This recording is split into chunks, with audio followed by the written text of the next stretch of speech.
अब आ जाता है क्वेश्चन नंबर 5। इसको देखेंगे, find the angle which is equal to its supplement. तो इसका जो सम होता है सप्लीमेंट्री का वो 180 डिग्री होता है। तो let the equal angle be x. इसका मतलब क्या हुआ कि अगर इक्वल एंगल x है तो अगर हम x में x को प्लस कर दें तो इक्वल टू 180 आएगा, क्योंकि ये जो है सप्लीमेंट्री है। Then x plus x is equal to 180, 2x equal to 180। इसके आगे यहाँ करेंगे हम तो x इक्वल टू आ जाएगा 180/2, तो इट विल बी 2 9 18। तो x की वैल्यू आ गई 90 डिग्री। तो हमारा जो इक्वल एंगल है वो 90 डिग्री होगा। Find the angle which is equal to its supplement.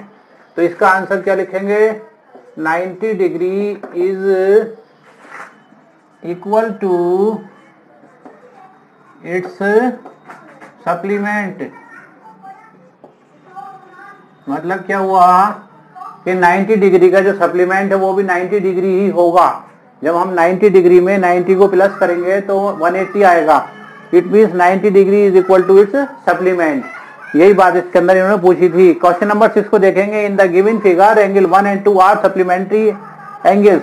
ये एंगल और ये एंगल जो है सप्लीमेंट्री है। क्यों है सप्लीमेंट्री, क्योंकि इसका और इसका सम जो है 180 आ रहा है। ये जो स्ट्रेट हमारी लाइन है इसका ये टोटल एंगल 180 डिग्री है। 1 को 2 में ऐड करने पर 180 डिग्री आ रहा है। तो इस वजह से ये सप्लीमेंट्री है।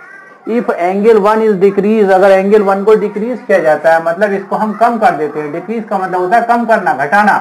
अगर हम एंगल 1 को कम कर देते हैं यानी ये वाली लाइन जो है बजाय यहाँ के समथिंग इधर आ जाती है, यानी इसे कम कर देते हैं इधर को। मान लीजिए इस टाइम ये 120 डिग्री है, 120 ना होकर के ये मान लीजिए हो जाती है 80 डिग्री या 60 डिग्री।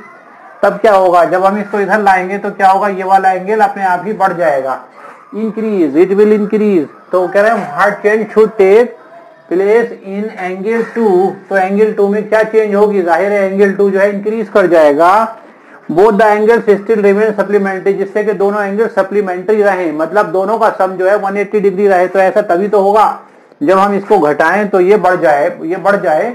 जितना ये घटे उतना ये बढ़े।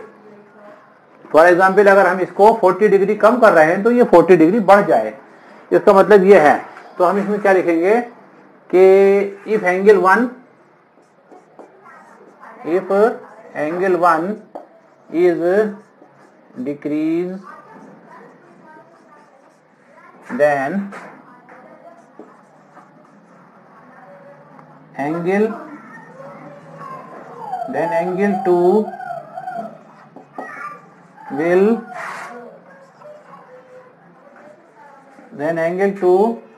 will be increased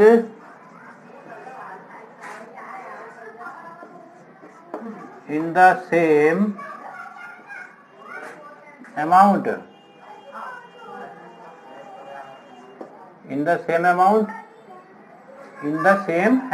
या degree, in the same degree. जितना एंगल 1 घटेगा उतना ही एंगल 2 बढ़ेगा, इंक्रीज करेगा।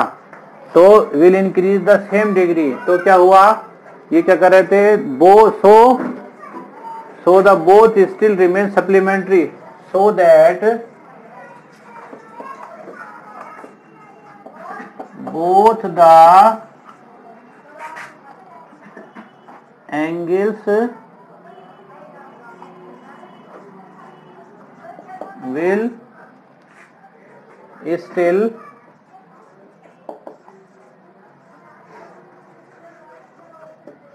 remain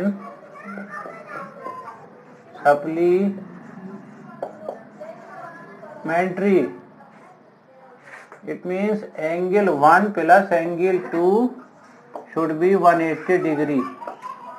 ये बात है कि दोनों का प्लस जो है, दोनों का सम जो है वो 180 डिग्री आना